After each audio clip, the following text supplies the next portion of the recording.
Yo yo what's up guys, balik lagi di Detek Indo bareng gue Dendi. Sebenarnya udah 2 mingguan ini gue lagi pakai Vivo V29 dan gue mendapatkan beberapa hal menarik yang ditawarkan Vivo lewat V29 ini. Tapi Vivo ngabarin kalau adanya V29 yaitu V29i mau launching nih cuy.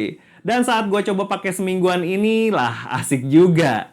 Tanpa banyak basa-basi, langsung aja kita mulai video reviewnya Vivo V29i. Let's go!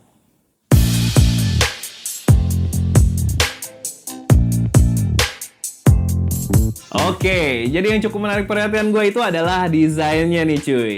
Tentu aja desain V29e ini berdasarkan base dari kakaknya V29 yang emang desainnya tuh udah cakep banget. Back covernya V29e ini flat dengan material kaca yang berfinishing matte halus karena sudah menggunakan fluoride AG glass. Dan ada tulisan Vivo di bagian kiri bawahnya. Buat yang lagi gue review ini berwarna hitam yang kalau dilihat dari sudut tertentu itu ada warna kehijauannya.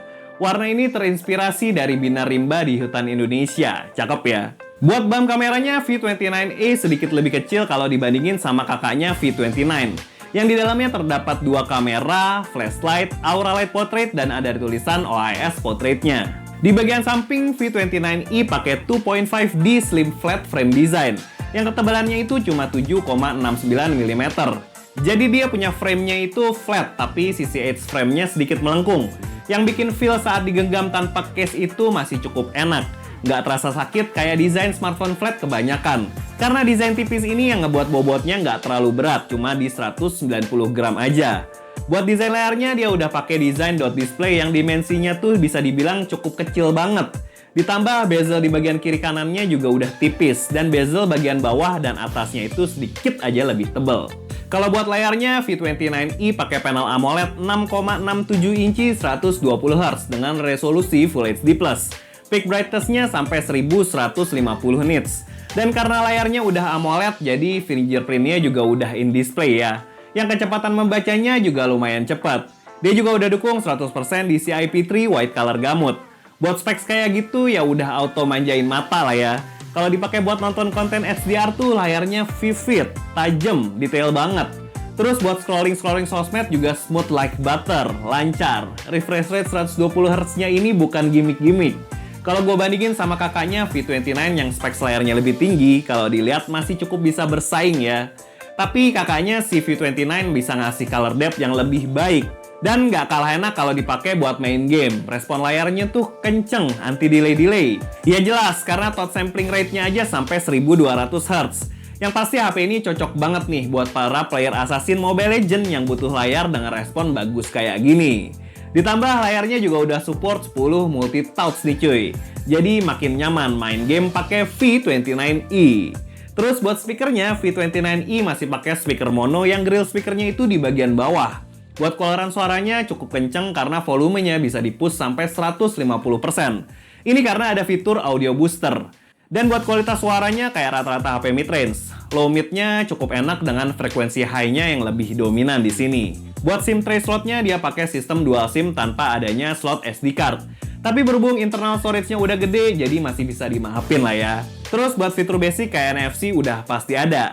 Dan NFC di sini udah multifunction ya cuy. Salah satu fitur andalannya buat gantian akses card kalau buat masuk gedung atau buat buka smart door lock di rumah lo. Dan port USB-nya ini udah dukung USB OTG cuy.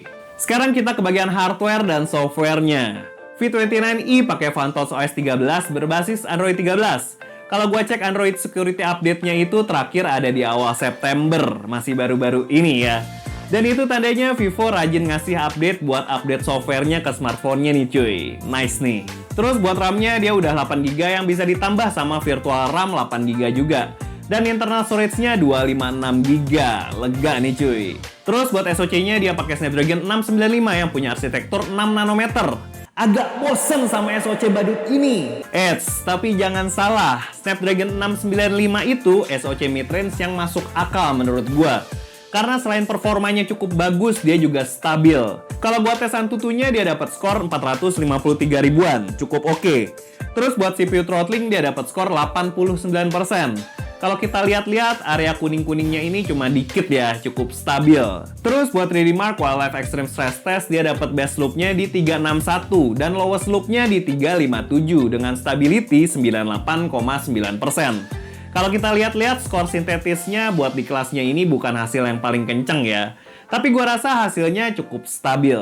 Nih, kalau gua coba main Mobile Legends di settingan rata kanan, frame rate high graphic ultra, main 2 match di sini masih cukup enak ya cuy. Lancar, FPS-nya juga termasuk stabil. Rata-ratanya bisa dapat 57,9 FPS. Dengan suhunya juga cuma anget-anget tipis aja di 37 derajat. Terus gue cobain main PUBG Mobile, dia dapat settingan Smooth Ultra sampai HD High. Gue mainin di Smooth Ultra 1 match lancar banget cuy. Hampir nggak pernah frame drop.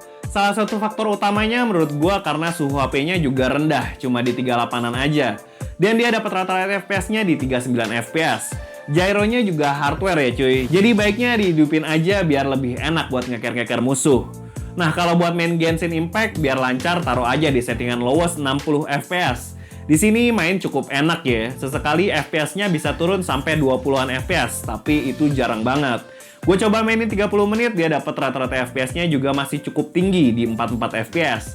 Tapi suhunya yang udah mulai agak hangat nih cuy, di 42 derajat. Kalau buat daya tahan baterainya yang punya kapasitas 4800 mAh ini cukup oke ya menurut gua. Kalau buat nonton YouTube di resolusi Full HD selama 30 menit, baterainya cuma berkurang 3%.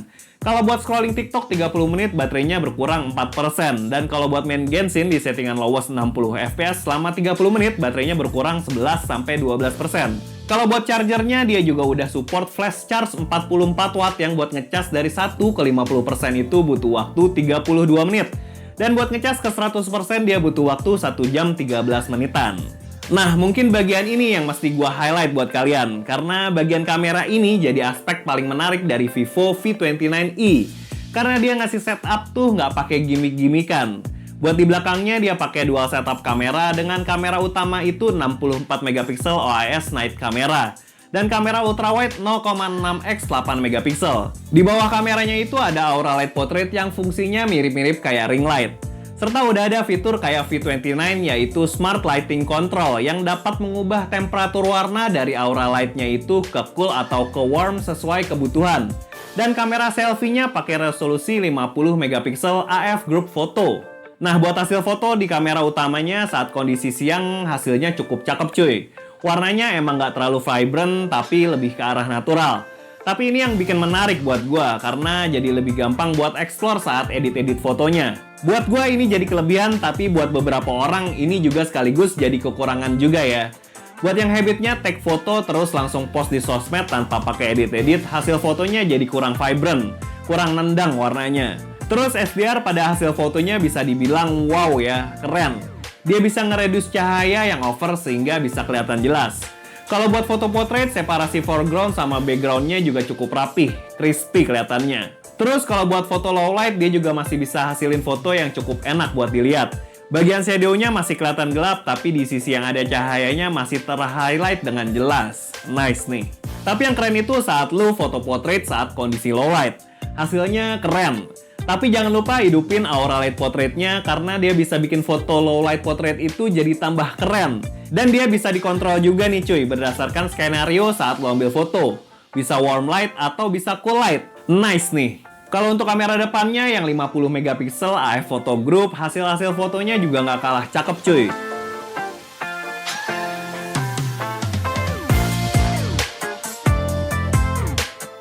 Nah, biasanya kan kalau mau ambil foto wifi gitu, orang-orang di samping atau di ujung itu terkena distorsi.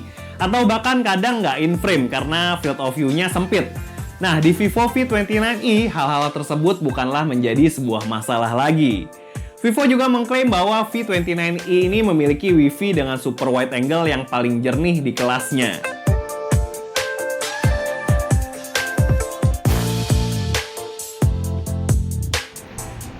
Ya, ini adalah contoh video dari Vivo V29e di resolusi 1080p 30 fps. Ini stability-nya atau ultra steady-nya atau super steady-nya on ya. Ya, ini di sini. Kalau di 60 fps-nya dia nggak bisa on super steady-nya. Oke, kalau misalnya kita lihat fokusnya kayak begini. lumayan cepet ya. Nah, cepet banget malah. Tapi dia apa namanya, agak ngedredet gitu ya, nggak smooth. Tapi memang karena cepet banget. Ini kita coba jalan karena ultra steady-nya on. Gimana nih menurut kalian itunya, apa namanya, kestabilannya? Terus kalau kita melihat HDR-nya, wah HDR-nya nice. Langitnya kelihatan jelas di sini. Dan kalau misalnya di sini dia bisa ganti ke lensa ultra wide-nya. Tapi di sini slider ya, apa namanya, pengaturannya, toggle-nya. Nah, slider kita tuh min plus gitu, agak susah, nggak tombol 1, 0,6 gitu kan lebih enak harusnya ya. Dia slider. Nah, ini satu lagi. Terus dia bisa digital zoom sampai 10 harusnya. Nah, ini yang agak kurang dari slider ya, apa buat tombol zoom-zoomnya ini. Jadi dia lama gitu loh. Perpindahannya lama gitu loh tuh. Lama banget ya kan. Mau ke satunya lagi lama banget dari digital zoom 10 kali. Nah, akhirnya ke satu juga kita. Nah, ini dia satunya. Oke, kita cobain 60 fps-nya ya. Yap, ini di 60 fps-nya masih di 1080. Dia nggak bisa 4K. Ini handphonenya kalau kelihatan. Ya, kayak gitu handphonenya. Tapi kalau nggak apa super steady atau ultra steady-nya off, dia juga masih lumayan stabil ya cuy ya. Masih lumayan stabil dan HDR-nya nice. Langsung menyesuaikan dia. Tuh, lumayan smooth juga ya perpindahan kontrasnya. Oke, ini adalah contoh video dari Vivo V29e di resolusi maksimalnya itu di 1080 30 fps di kamera selfie-nya ya cuy. Oke, dia nggak bisa 60 fps kamera selfie-nya. Kalau misalnya kita lihat dynamic range-nya di belakang wipe out ya, putih. Gedungnya di situ putih aja udah. Oke, kayak gitu. Tapi muka foreground-nya masih kelihatan jelas ya, nggak malah overexpose juga kayak di belakang. Terus kalau misalnya kalian ngevlog pakai handphone ini, hasilnya kayak gini sambil jalan-jalan kan pasti ngevlog kayak gini. Menurut gua kameranya cukup bagus ya buat video gitu ya. Karena dia detailnya masih cukup bagus, cuma masih ngadepin dynamic range-nya aja yang masih agak kurang. Mungkin nanti di update software-nya bakalan bisa lebih bagus menghadapi dynamic range. Kalau misalnya kalian mau lihat nih ya, kan ini terang banget. Nah, warna asli itu kayak gitu. Kayak gitu. Oke, kita langsung balik ke studio.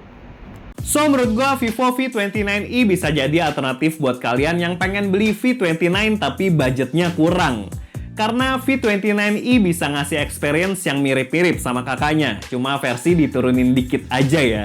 Dari desainnya yang lumayan mirip, specs layarnya juga sedikit di bawah kakaknya tapi masih sangat bagus. Dan specs kameranya yang nggak kalah menarik. Paling yang perlu diperhatikan di sini buat harganya aja yang udah nyentuh 4,4 juta. Dan lo performance oriented, mungkin ada pilihan yang lebih menarik dari brand lain. Tapi buat lo yang kebutuhannya lebih banyak buat daily activity, gue yakin banget Vivo V29e ini patut banget buat dipertimbangin. Kalau mau ceki-ceki bisa langsung aja cek linknya di kolom deskripsi ya. Dan segitu aja review Detik Indo buat Vivo V29e. Makasih banget buat kalian yang nonton video ini dari awal sampai akhir. Jangan lupa buat subscribe channel ini kalau belum, follow juga IG dan TikTok kita. Gue Dedi pamit, ciao.